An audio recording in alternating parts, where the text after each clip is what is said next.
cette réponse, mais que ça ne l'est pas. Alors, tu dois juste me rappeler laquelle. Genève? Non. Mais est-ce que c'est Zurich ou Berne? Berne, Stéphane Bern. Bon, ça n'a rien à voir. Peut-être Zurich, Berne. Non, mais c'est pas possible. Je suis en train de douter sur la capitale suisse. Je suis trop nul en géo. Ah. Bon, il est tard, je suis désolé. Bah, je vais dire, je sais pas moi, Berne, mais je sens que je vais me prendre une raclée. Je sens que c'est Zurich. Mais pourquoi j'ai douté? Mais c'est Berne. C'est évident, évidemment que je le savais, évidemment. Question suivante. Combien de langues officielles sont parlées en Suisse? Oh là là là, je crois que c'est pire que la Belgique. Hein. Ah, sûrement pas. 3. Ah, peut-être. Attendez, il y a le français, euh, l'allemand, l'italien, et après une autre langue.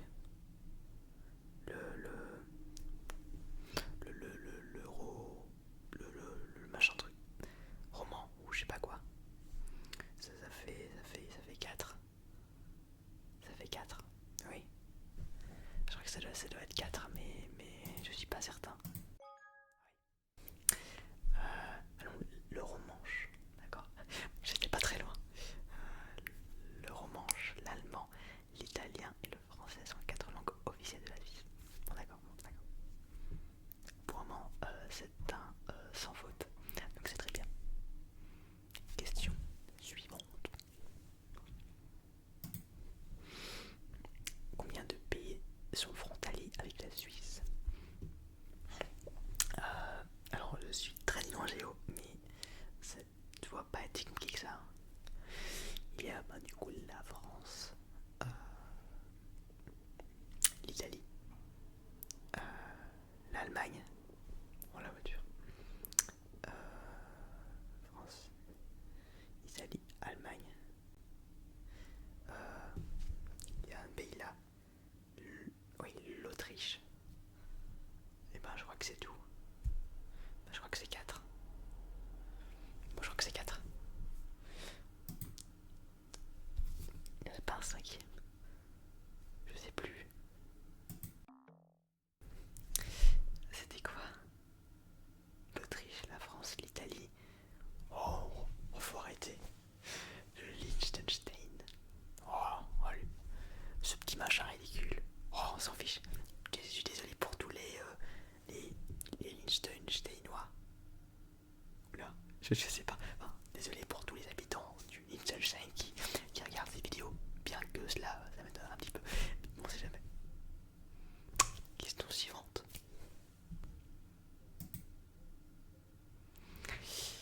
Alors ça je le sais normalement. En combien d'états fédérés, cantons, la Suisse est-elle divisée? Alors c'est pire que la Belgique à ce niveau-là. Alors c'est pas 12. Alors est-ce que c'est 20 ou 26? Eh bien je crois que c'est 26. De mémoire c'est 26. Oui. En général j'ai une bonne intuition, donc je vais rester sur mon intuition. Et je vais voir. Nice. Les 26 cantons suisses ont chacun leur propre constitution, parlement, gouvernement et tribunaux. Ça a l'air pire que la Belgique à ce niveau-là. Ouh là là là là. Question suivante. Ah oui. Quelle est la superficie de la Suisse? Alors, en sachant que la Belgique c'est environ 30 000 km².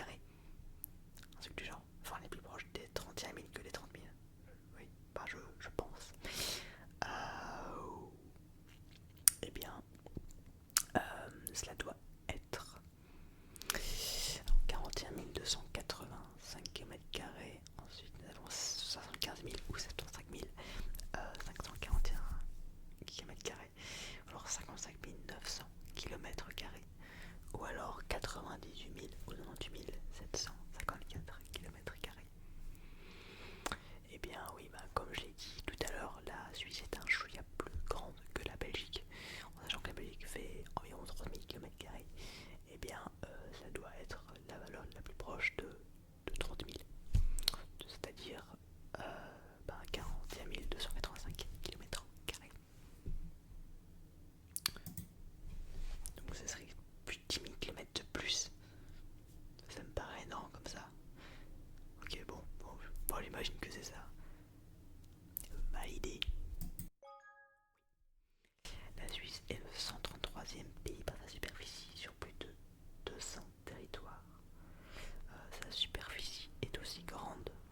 sel des Pays-Bas.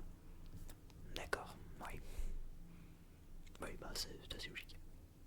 Question suivante. Euh, Comment s'appelle le lac suisse le plus grand d'Europe occidentale situé au pied des montagnes jurassiennes?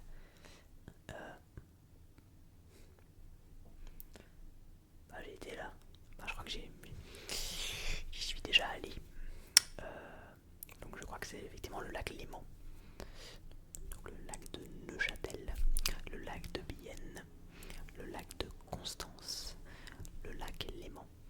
En fait, c'est le seul que je connais là dans les 4 propositions, le lac Léman. Donc ça doit être le lac Léman.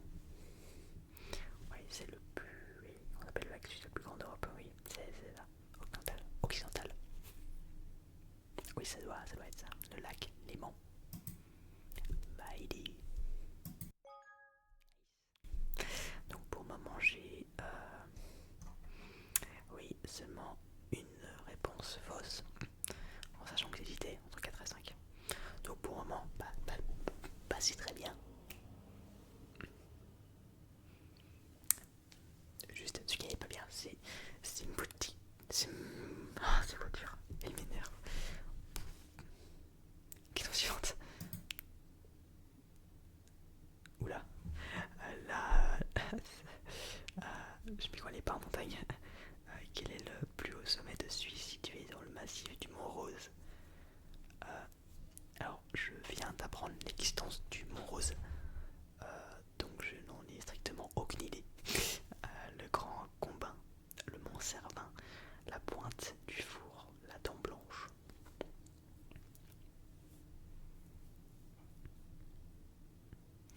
Alors, j'ai envie de dire la Dent Blanche par rapport à la photo.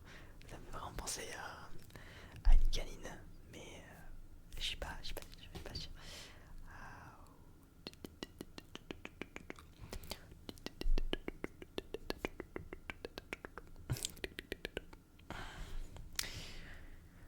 Je vais dire la Dent Blanche, mais je suis pas sûr du tout. Et là, je sais honnêtement pas quoi. Ouais, validé. Aïe, aïe, aïe. La Pointe du Four. La Pointe du Four culmine à 4634 mètres. Il s'agit du 9e plus haut sommet d'Europe. D'accord, bah je ne le savais absolument pas. Du coup, où se trouve la Dent Blanche, le Mont Cervin et le Grand Combin? Je sais pas. Alors, le tunnel de Saint-Gothard en Suisse est le plus long tunnel ferroviaire du monde. Vrai ou faux?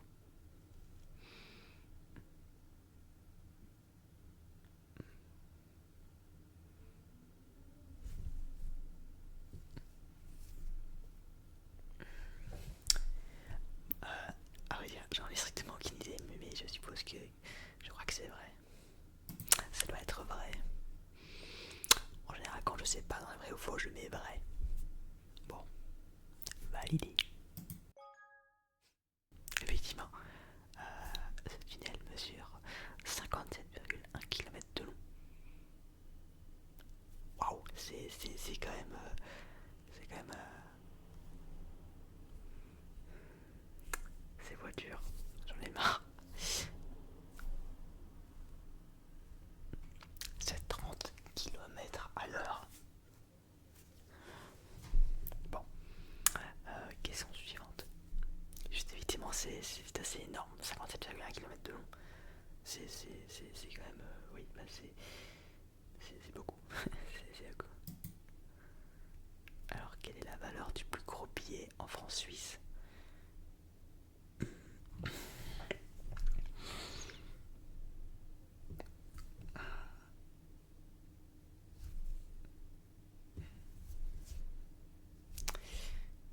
Je sais plus combien. C'est pas 5000, ça, ça je suis sûr. C'est pas 5000.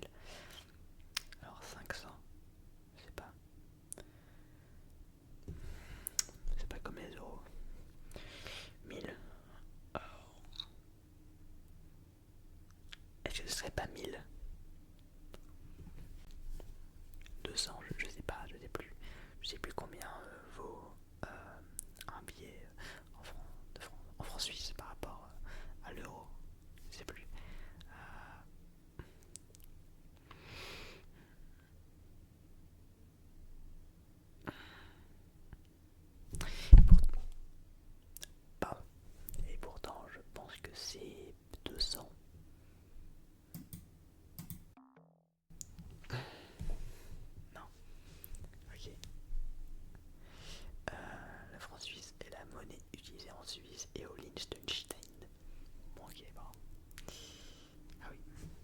oui, c'est vrai qu'ils sont stylés, leurs billets des nations à la verticale, ce que j'aime bien. C'est un petit style. Et que des mains. Ok. Question suivante. Quelle ville suisse est surnommée la ville des ambassadeurs?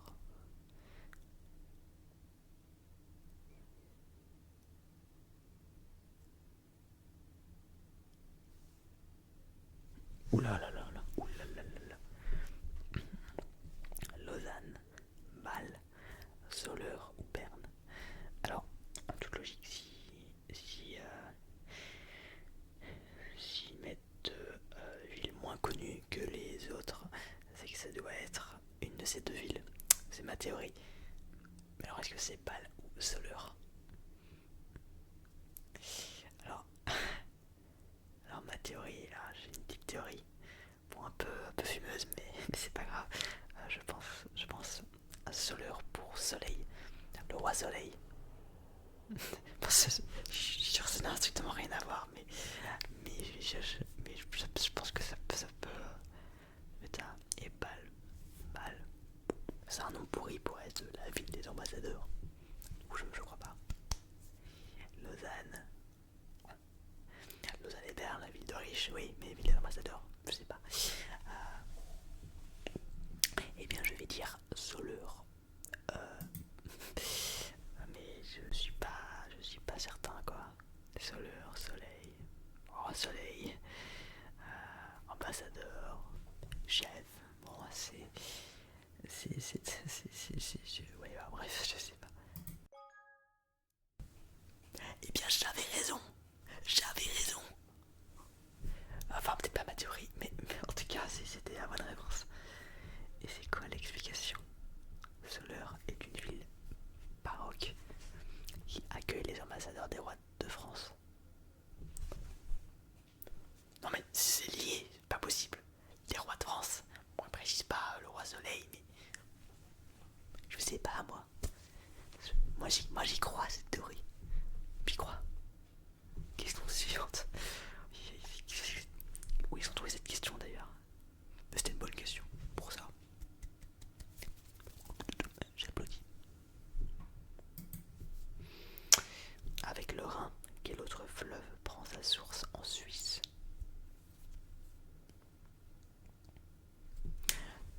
Le Rhône, la Seine. Bon, la Seine, sûrement pas. La Loire, le Doubs. C'est quoi ça? Un nom de chien? C'est.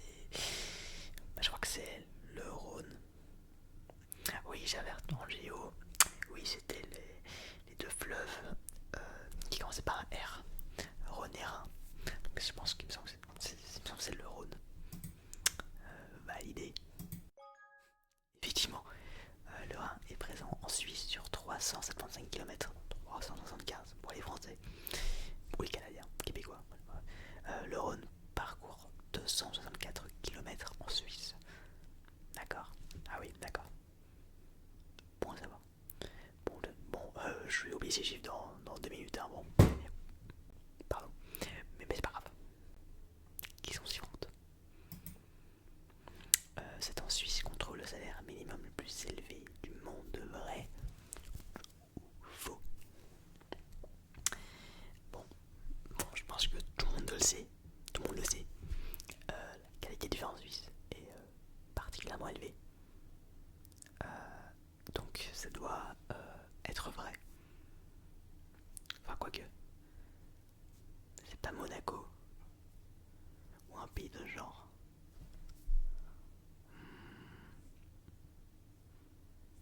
Je sais. Si, allez, bon, ouais, je vais mettre vrai. Mais je suis pas catégorique. Je sais pas. Validé. Ok. À l'échelle nationale, la Suisse n'a pas un salaire minimum. Cependant, le canton de Genève possède un salaire minimum en 2023.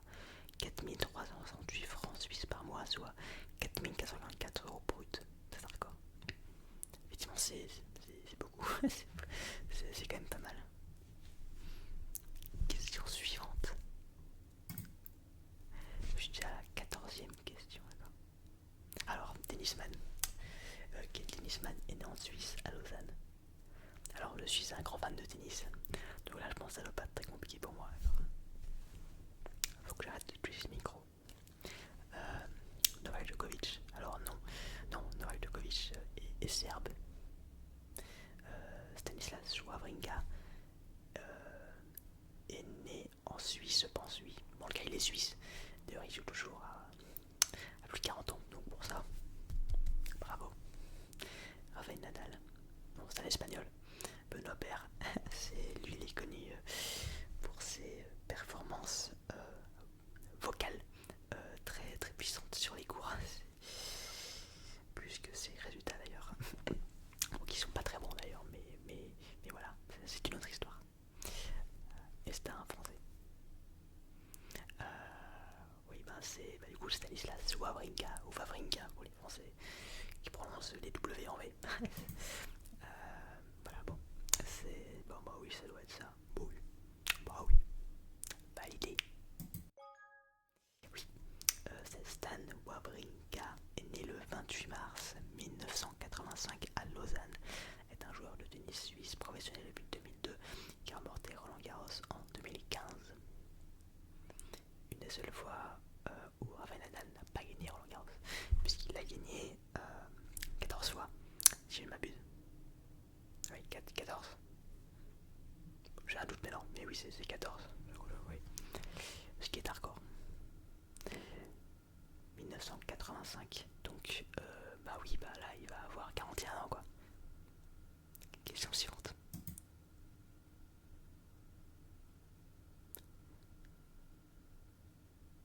Quel est le nom de ce monument situé à Genève?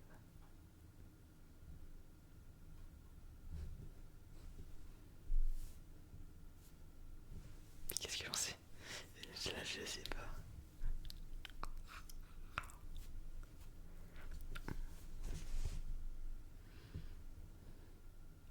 Eh bien, j'ai l'impression qu'ils ont des livres en main. Ils sont habillés en moine ou c'est comment mur des réformateurs, mur des grands prédicateurs, mur des lamentations, le mur du conféré, qu'on lui confère avec S. Bon bref. Euh,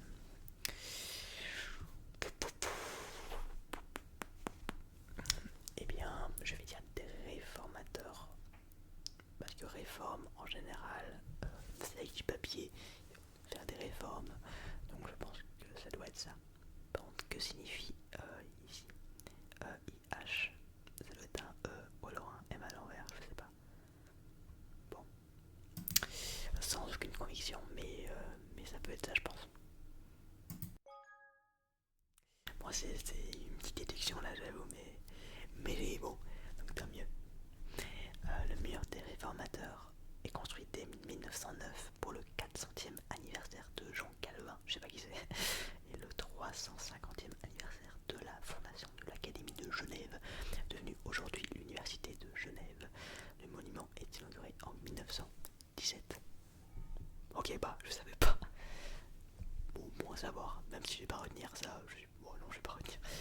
Alors, question suivante.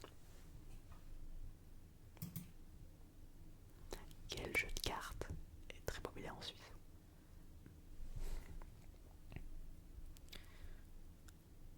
J'en sais absolument rien.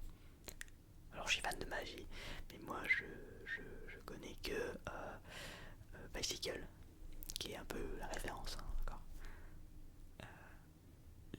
Les stocks, le jazz. C'est quoi le jazz? Je connais le jazz, mais le jazz. La bourre. La scopa. J'en sais rien. Je sais pas.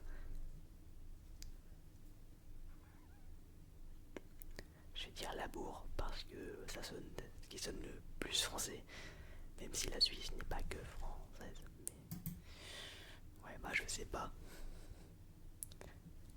Quoique. Attendez. Le carte est écrit en allemand là, non? Donc non, je vais dire les stocks. C'est ce qui sonne le plus allemand là-dedans.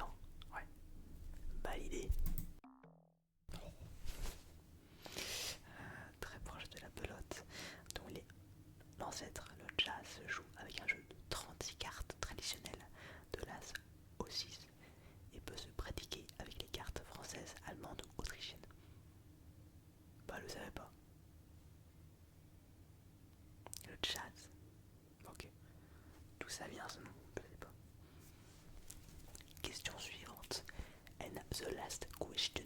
And the last question is: quel est l'objet des conventions de Genève? Oula, vaste question ça. Petit A, le droit humanitaire international. Petit B, les rapports commerciaux entre la Suisse et les pays européens. Petit C, la neutralité. Ça c'est leur spécialité. Ou alors petit D, la présidence de l'Union européenne. En sachant que la Suisse ne fait pas partie de l'Union européenne, le D ça me paraît bizarre. À moins que j'ai raté un épisode, mais je sais pas. Le droit humanitaire international, la neutralité, bon non, ça se trouve, non, c'est pas la neutralité. Même si elles le sont, mais c'est pas. Là ça n'a rien à voir. Petit B, les rapports commerciaux entre la Suisse et les pays européens. Voilà, en vrai ça pourrait. Mais je vais rester simple et je vais prendre le petit A, le droit humanitaire international. Cela me paraît le plus logique. Moi je sais pas. Mais le signe ne vaut pas dire. On verra. Avant de valider, n'hésitez pas à vous abonner si vous ne l'êtes pas encore. Et valider. Ok, c'était bien ça. Et donc, les conventions de Genève sont des traités internationaux fondamentaux dans le domaine du droit international humanitaire. Elles dictent les règles de conduite à adopter en période de conflit armé. Je vois des où? Ah oui. Et notamment la protection des civils, des membres de l'aide humanitaire, des blessés ou encore des prisonniers de guerre. La première convention de Genève date de 1864. D'accord. Alors on va voir mon score. Alors je pense que j'ai fait un assez bon score. J'ai fait quelques fautes, mais bon ça va. Pour un Belge, bon ça je pense que c'est plutôt bien. Voiture. Pour mon score. Oh. Ok. 70%, 76. Moyenne des joueurs 56. Donc je suis quand même 20% au-dessus de la moyenne. Nice. Ça c'était moi aussi pendant toute ma scolarité, toujours 20% au-dessus des autres. Bon j'exagère un peu, mais bon en général c'est plutôt bon à l'école. Puisque maintenant, pour ceux qui n'ont pas, je suis en première année en informatique. J'ai fini l'école obligatoire. Quel bonheur. Donc j'ai, il faut à question 4, effectivement 5, le Liechtenstein, j'avais oublié ce petit machin. Excusez-moi. Ici aussi. Bon ça je vais l'oublier. La pointe du four. Montrose, bon je ne connaissais pas. Bon ici oui c'est une faute assez. Une faute que j'aurais pu éviter. Parce qu'en fait pourquoi 200 c'était pas logique. C'est vrai que 1000 c'est un chiffre un petit peu plus rond. Ah oui ici bon ça bon. Soyez honnête, qui le savait ça? Déjà qui connaissait l'un de ces 4 jeux de cartes. En tout cas pas moi. Et voilà, donc 17 questions, pourquoi 17? J'aime bien les chiffres ronds, j'aurais préféré 20 ou 25 ou alors 15, hein, voilà, mais bon, voilà, bon ça fait déjà une vidéo assez longue je pense. Oui je suis